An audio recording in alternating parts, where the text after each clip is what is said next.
नमस्कार दोस्तों, महाकाल न्यूज में आप सभी का स्वागत है। दोस्तों, खेसारी लाल यादव को छोड़कर काजल राघवानी का फैन हुए अवधेश प्रेमी यादव। कैसे फैन हो गए आज सब इस वीडियो में आप सभी को बताने वाला हूं, लेकिन उससे पहले आप सभी से एक छोटा सा रिक्वेस्ट है कि अगर आप खेसारी लाल जी का फैन है तो वीडियो को लाइक कर दीजिएगा और हमारे चैनल पर पहली बार आए हैं तो चैनल को सब्सक्राइब कर बेल आइकन को दबा दीजिएगा, क्योंकि इस चैनल पर केवल खेसारी लाल जी का न्यूज आता है। चलिए शुरू करते हैं। आपको बता दें, भोजपुरी के सुपरस्टार गायक अवधेश प्रेमी यादव खेसारी लाल यादव को छोड़कर काजल राघवानी का फैन हो गए हैं आजकल।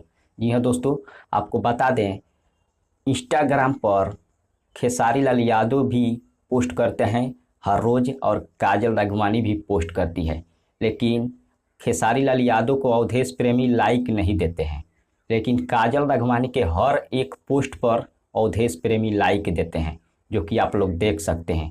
और आप इंस्टाग्राम पर जाकर देख सकते भी हैं, काजल राघवानी के आईडी पर आप लोग जाकर देख सकते हैं, उनके हर एक पोस्ट पर अवधेश प्रेमी लाइक देते हैं। इससे साफ पता चलता है कि अवधेश प्रेमी खेसारी लाल यादव से ज़्यादा काजल राघवानी का फैन है। अब इसके बारे में आप सबका क्या राय है, कमेंट के जरिए हमें ज़रूर बताइएगा। तब तक मिलते हैं अगले वीडियो में। धन्यवाद।